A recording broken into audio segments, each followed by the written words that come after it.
2 years ago, yung nalaglag ako sa bubong. Ay, yung nalaglag sa buhok? Oo. Yung masakit yung likod? Yung nagbukol yung May likod. bukol dito. O dati hindi ka makaayos, hindi ka makahiga na maayos, sabi mo, tapos yung Hindi pati ako makalakad, hindi ako makayoko pa. Tsaka yung ano, umina ka, Mm. di ba? Hindi ka Kala ko makapwersa. nalulog ko na yun eh. Nalaglag sa bubong, 2 years ago, pero ngayon, patapang na ulit. Ito na lang. Akit daw sa bubong. Ako Payo, asawa. payo na akong pakyatin. Ayaw ko ng pakit sa mataas na ano na Ako umakit ka kasi nun yung bumambon-ambon ba yun? Umulan. Hindi pa Siyempre, na, yung hindi pa na bubong. umaambon, biglang pumataka yung ulan. Eh bago yung bubong namin madulas. Madulas yun. Eh inabulan. Namagayon dito niya, no? Oo, Minayos ko. Tapos mayroong bukol siyang umano dito. Sumaldak. Pero naayos natin, awa ng Diyos. Ayos na ayos. Bumalik siya sa normal. Dati, Hindi ako makaupo ng ganito nun eh. Kailangan nakaangat ako ng ganon sa bus. Kasi pag dining ko ng ganon at natagtag, nagdidilim yung paningin ko. siyempre, yung dito, yung na-damage siya sa spinal cord, ay sa spine, yung spinal cord nga, direct to the brain yun, kaya maaaring magdilim yung paningin mo para kang nagba-blackout. Pero in a few seconds, kahit paano makaka-recover ka. Pero siyempre, yung penetration, yung mga muscle mo, kailangan tigasan mo para kumalma rin yung ano mo. Ngayon, magre-react yung muscle. Sasakit-sakit naman ngayon yan. Okay? Pero sa'yo, ma'am, Balikat.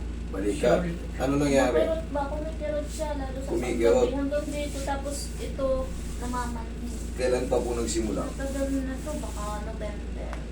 November, December, January, February, March, April, ano na to? May ganyan po siya. Oh. Pero hindi ko siya maiganyan. Masakit. Dito ba masakit o masakit dito?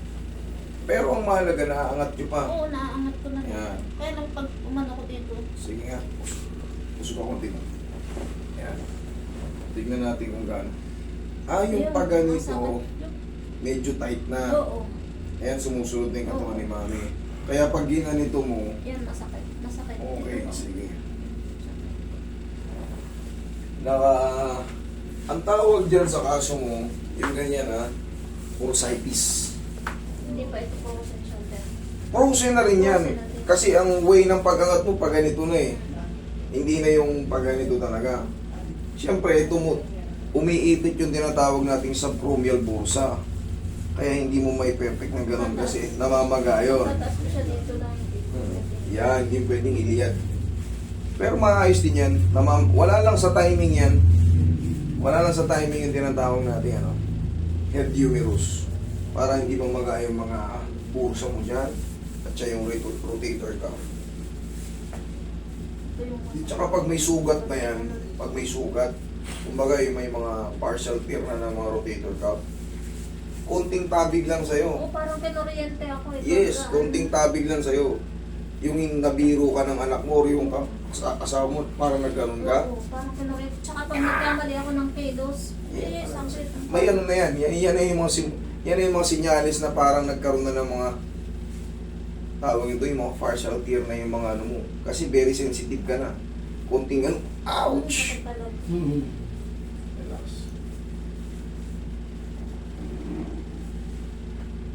Ay, di-discuss ko yung ganyan. Siyempre, nagre-rely din ako sa dami ng lumapit sa akin. Tapos may dala mga MRI. Yun ang mga very common na nangangapunit yung mga hibla natin dyan sa rotator. Pero palalambutin ko muna to kasi sakit daw diba? Para kakayanin nyo yung mga pain. May baon ba kayo 10 kilo na kasano? Hindi ko lang alam. Kay sir nga dati, yan si sir dati, medyo alangan din ako kung ano dyan. Oo. Galawin. Nakaya naman niya eh. Alangan akong galawin dyan kasi nga, ang laki ng bumukol niya dun sa likod. Malaki talaga. Nalaglag sa bubungan. Nagkaroon na ng dimple yung dalawang likod ko dito. Yung likod ko. Hindi Pero- wala yung dati. Wala yung dati nung nagbukol dito. Parang Normal lang sa likod natin may dimple, kaliwat kanan. Dati walang dimple yan kasi nga namamaga. Masala kapag ka naibalik ko yan. Nakabalik ka sa dating ano. ang hirap lumakad. Hindi mo na yuko. Pero, eto mo. Ay, baka ng solusyon. Gusto mo. Hello, sir. Hello?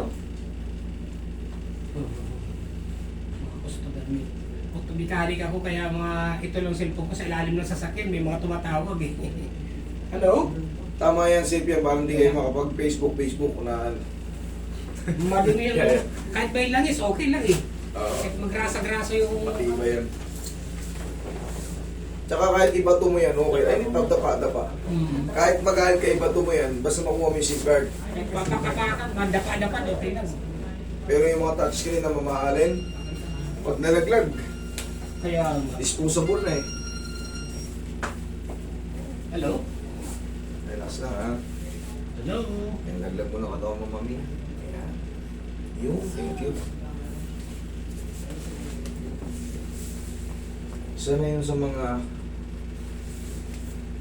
adjustment na makakatulong sa atin parehas. Para mabilis siyang bumalik. Yan.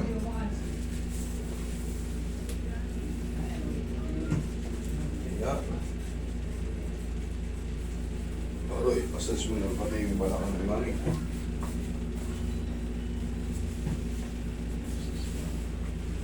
Okay lang kayo dyan, ma'am. Okay na. O, sige. Hanggat di na ibabalik yung spine na yun. Yung vertebrae na yun. May customer akong doktora dyan sa Quezon City. Gustong pumunta rito. Walang problema. Eh, mag-ano naman ah? Tawag to? Wala palang holiday sa doktor. Kung ano yun, sir? Retirado na. Retired? Retired na.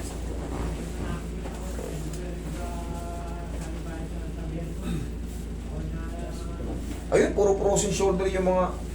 Nawala, kita mo. Ayos na yun. Ito, frozen shoulder din to. Ayusin natin.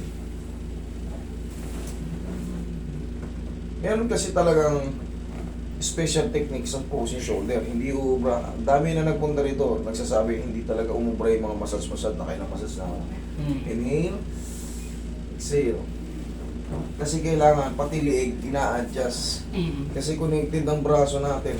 Connected ang shoulder natin sa liig. So kailangan pati liig, madi-decompress para hindi mag-react. Yung pamamanid, kahit wala kang frozen shoulder, minsan namamanid yung kamay mo. Sa liig yan, hindi yan basta sa kamay. Mga pagod-pagod natin yan. Tagal natin nakatinga na natulog tayo ng tagal na nakaganito. Ngawit. Re-react yung pag ano.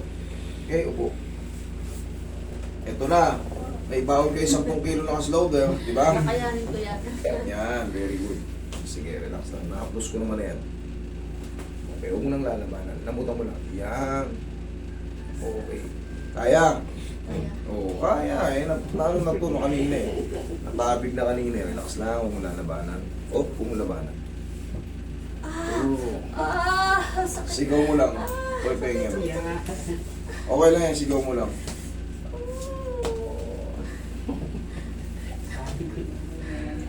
Yan.